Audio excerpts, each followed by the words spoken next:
আমন্ত্রণ বিশ্ব বাংলায়, সঙ্গে আছি আমি লাবণ্য রহমান। শুরুতেই সংবাদ শিরোনাম। আগামী জাতীয় নির্বাচনে প্রবাসীদের ভোটাধিকার নিশ্চিত করতে চায় কমিশন, পদ্ধতি চূড়ান্ত করতে চলছে কর্মশালা।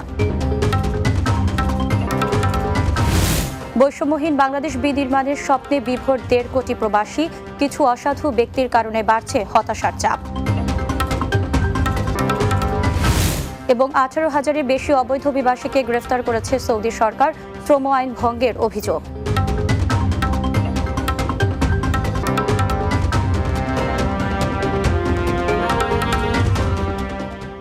শুনছিলেন শিরোনাম, এবারে বিস্তারিত। নির্বাচন কমিশন এবারের নির্বাচনে বিস্তৃত পরিসরে সম্ভব না হলেও সীমিত পরিসরে পাইলটিং আকারে প্রবাসীদের ভোটে অন্তর্ভুক্ত করতে চায় বলে জানিয়েছেন প্রধান নির্বাচন কমিশনার AMM নাসির উদ্দিন। মঙ্গলবার সকালে আগারগাঁওয়ের নির্বাচনী প্রশিক্ষণ ইনস্টিটিউট ভবনে প্রবাসীদের ভোটদানের উপযোগী পদ্ধতি নির্ধারণে বিশেষজ্ঞ পর্যায়ের কর্মশালায় তিনি এসব কথা বলেন। সিইসি বলেন, আগামী জাতীয় নির্বাচনে প্রবাসীদের ভোটদান নিশ্চিত করতে জাতির কাছে তারা প্রতিশ্রুতিবদ্ধ। তিনি জানান, প্রবাসীদের ভোটিংয়ের আওতায় আনতে একটি কার্যকরী উপায় খোঁজা হচ্ছে। এই কর্মশালার মাধ্যমে প্রবাসী ভোটারদের ভোটদান পদ্ধতির ভালো সমাধান মিলবে বলেও আশা করেন তিনি। এদিকে প্রবাসীদের জন্য প্রক্সি ভোটের ব্যবস্থা চালু করতে এরই মধ্যে গণপ্রতিনিধিত্ব আদেশ সংশোধনের উদ্যোগও নিয়েছে সংস্থাটি। আগামী জাতীয় নির্বাচনে প্রবাসীদের ভোটদান নিশ্চিত করতে জাতির কাছে আমরা প্রতিশ্রুতিবদ্ধ। কাজেই বিস্তৃত পরিসরে সম্ভব না হলেও সীমিত পরিসরে পাইলটিং আকারে হলেও এবারের নির্বাচনেই প্রবাসীদের ভোটে অন্তর্ভুক্ত করতে চাই। প্রবাসীদের ভোটিংয়ের আওতায় আনতে একটি কার্যকরী উপায় আমরা খুঁজছি। এ ব্যাপারে যথাযথ পদ্ধতি বাছাইয়ে বিভিন্ন দেশে চলমান ব্যবস্থা বিবেচনায় রাখা হয়েছে। বৈষম্যহীন আদর্শ বাংলাদেশ বিনির্মাণের স্বপ্ন দেখা প্রবাসীদের মাঝে বাড়ছে হতাশার ছাপ। তারা বলছেন, অন্তর্বর্তীকালীন সরকারের কার্যক্রম ব্যাহত হতে পারে কিছু সুবিধাবাদীদের ব্যক্তির স্বার্থের কাছে। কারণ হিসেবে তারা বলছেন, বর্তমান সরকারের সংস্কার প্রস্তাবকে ইস্যু করে আগামী নির্বাচন বানচালের পরিকল্পনা করছে একটি চক্র। বাংলা টিভির সাপ্তাহিক আয়োজন প্রবাস সংলাপে উঠে আসে এসব তথ্য। সর্দার রাজীবের প্রতিবেদনে বিস্তারিত। গণ অভ্যুত্থানের মুখে আওয়ামী লীগ সরকারের পতনের পর ক্ষমতায় আসা অন্তর্বর্তী সরকারের মেয়াদ ইতিমধ্যে পার হয়েছে 8 মাস। এই সময়ে বিভিন্ন সংগঠনের আন্দোলন সংগ্রামের মাঝেও সরকারের বেশ কিছু কাজের প্রশংসা করেছেন নাগরিক সমাজ। বিশেষ করে রাষ্ট্রীয় কাঠামোর ইতিবাচক সংস্কার পরিকল্পনা সহ নিত্যপণ্যের বাজারের নিম্নমুখিতায় প্রশংসায় ভেসেছে ডক্টর মোহাম্মদ ইউনূসের সরকার। তবে তারপরও আদর্শ বাংলাদেশি বিনির্মাণের স্বপ্ন পূরণের সংখ্যায় প্রবাসী বাংলাদেশিরা। এদিকে ফ্যাসিবাদের পুনর্জন্ম রুখতে প্রয়োজনীয় সংস্কার শেষে নির্ধারিত সময়ের মধ্যে জাতীয় নির্বাচন আয়োজনের আহ্বান এই প্রবাসী বাংলাদেশির। যতটুকু সময় আমরা দেখেছি যে 5ই আগস্ট পরে অলমোস্ট এখন ফেব্রুয়ারি প্রায় 7 মান্থস অলরেডি গন। তো সেখানে কিন্তু আমি একটু আশাহত।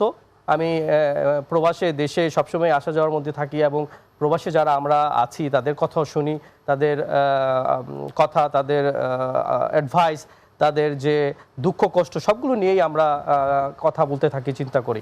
তো সেই আলোকেই বলতে চাচ্ছি যে আমরা একটু আশাহত, কারণ যেভাবে আমরা চেয়েছিলাম যে 5ই আগস্টের পরে যেভাবে আমরা নতুন বাংলাদেশের স্বপ্ন দেখার যে একটা স্টার্ট করেছিলাম সেটা কিন্তু এখনো আমরা দেখতে পাচ্ছি না। অন্যদিকে আগামী নির্বাচনে প্রবাসীদের ভোটাধিকার নিশ্চিত করা সহ দ্বৈত নাগরিকত্ব থাকা বাংলাদেশিদের প্রার্থিতার সুযোগ দেওয়ার আহ্বান যুক্তরাজ্য প্রবাসী কমিউনিটি নেতার। বাংলাদেশের মানুষ যে এই যে আকুল হয়ে দাঁড়িয়ে বসে আছে এখনো, যে আমরা কখন কবে নির্বাচন হবে এবং নির্বাচনের মাধ্যমে যে সরকার বাংলাদেশে আবার আসবেন, সেই সংস্কার আমাদের এই নেক্সট সরকার এসে এই সংস্কারের কাজগুলো করতে পারবেন।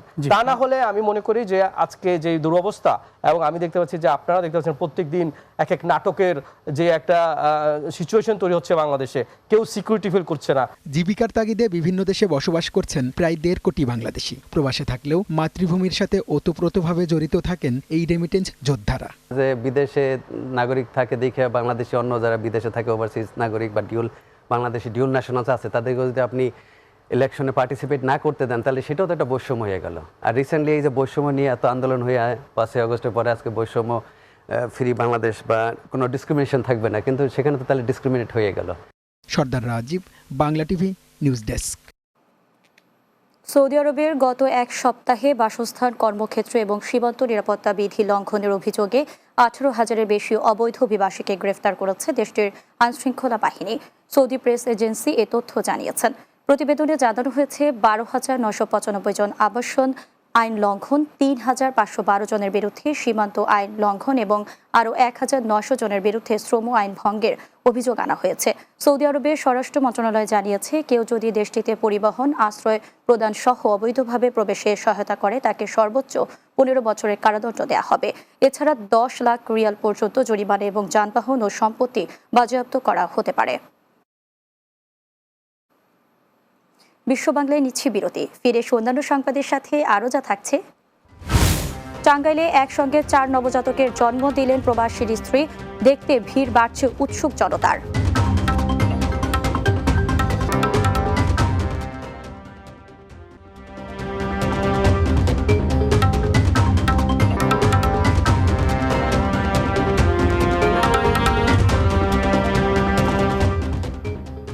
বিরতির পর বিশ্ব বাংলায় স্বাগত আরও একবার।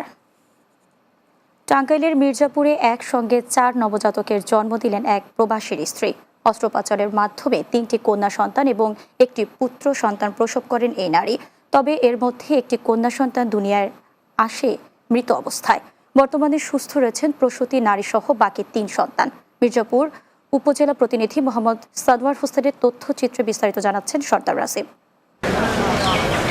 টাঙ্গাইলের মির্জাপুর উপজেলার কুমুদিনী হাসপাতালে অস্ত্রোপচারের মাধ্যমে 4 নবজাতকের জন্ম দিয়েছেন মালয়েশিয়া প্রবাসী রতি সরকারের স্ত্রী আখি সরকার। এই খবর ছড়িয়ে পড়ার পর হাসপাতালের নিবিড় পর্যবেক্ষণ কক্ষটি এখন সকলের কৌতূহলের কেন্দ্রবিন্দুতে পরিণত হয়েছে। প্রায় 14 বছর আগে টাঙ্গাইলের বাসাইল উপজেলার যৌতুকি গ্রামের রতি সরকারের সঙ্গে বিয়ে হয় দেলদুয়ার উপজেলার ভাবকি গ্রামের চৈতন্য সরকারের মেয়ে আখি সরকারের। পরে তাদের ঘর আলোকিত করে জন্ম হয় একটি কন্যা সন্তানের। এর প্রায় 1 যুগ পর আবারও অন্তঃসত্ত্বা হন আখি সরকার। গত রোববার 8 মাসের প্রসব ব্যথা নিয়ে কুমুদিনী হাসপাতালে ভর্তি হন এই গৃহবধূ। পরে হাসপাতালটির গাইনি বিভাগের আবাসিক সার্জন মেহেরুন্নেসা অস্ত্রোপচারের মাধ্যমে 3টি জীবিত ও একটি মৃত নবজাতক প্রসব করান।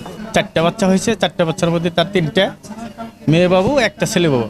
অত্যন্ত খুশি। যখন শুনতে পারছি ডাক্তারের কাছে যে আমাদের 4টা বেবি হবে, তখন মনে করেন আমরা খুব খুশি হয়েছি। আমরা আশীর্বাদ চাই, দোয়া চাই, এটাই দেশবাসীর কাছে।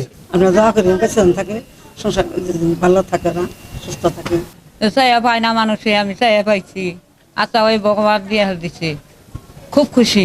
আমার খুব ভালো লাগছে, কারণ ভাই হবো, বোন হবো, মানে কুলে রাখবো।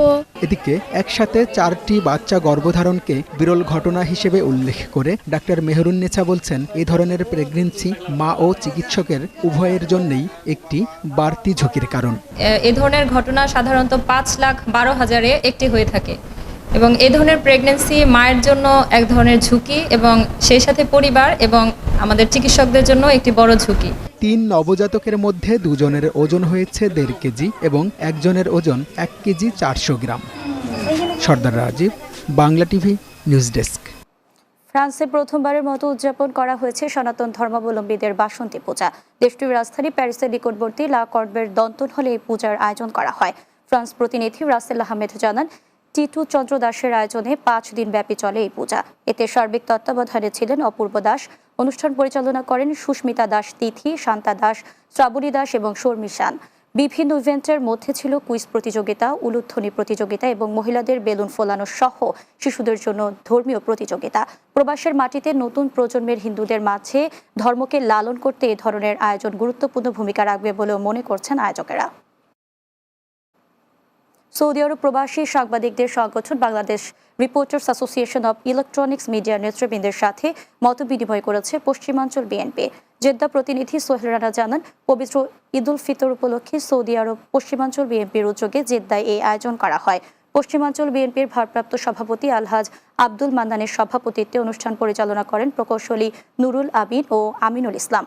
এতে বক্তব্য রাখেন জেদ্দা মহানগর বিএনপির সভাপতি কেফায়েতুল্লাহ চৌধুরী, বিএনপির নেতা মঈন চৌধুরী, গিয়াসউদ্দিন, আসহাবউদ্দিন, রফিক চৌধুরী, শেখ মোস্তাক আহমেদ, আলমগীর হোসেন, সোলাইমান ভুট্টো, ইকবাল শিকদার, আলবি হাসান ও আলামিন। সভায় সাংবাদিকদের মধ্যে উপস্থিত ছিলেন সংগঠনটির সাবেক সভাপতি MY আলাউদ্দিন, আহ্বায়ক সোহেল রানা, সদস্য সচিব হানিস সরকার উজ্জ্বল, মাসুদ সেলিম, সাজিদুল ইসলাম, রফিক চৌধুরী, আনোয়ার হোসেন রাজু ও শাহাদাত সুজন সহ আরো অনেকে। শেষ করব বিশ্ব বাংলা। যাওয়ার আগে সংবাদ শিরোনামগুলো জানিয়ে দিচ্ছি আরো একবার। আগামী জাতীয় নির্বাচনে প্রবাসীদের ভোটাধিকার নিশ্চিত করতে চায় কমিশন, পদ্ধতি চূড়ান্ত করতে চলছে কর্মশালা। বৈষম্যহীন বাংলাদেশ বিনির্মাণের স্বপ্নে বিভোর 1.5 কোটি প্রবাসী, কিছু অসাধু ব্যক্তির কারণে বাড়ছে হতাশার চাপ। 18,000-এর বেশি অবৈধ অভিবাসীকে গ্রেফতার করেছে সৌদি সরকার, শ্রম আইন ভঙ্গের অভিযোগ। এবং টাঙ্গাইলে একসঙ্গে 4 নবজাতকের জন্ম দিলেন প্রবাসীর স্ত্রী, দেখতে ভিড় বাড়ছে উৎসুক জনতার।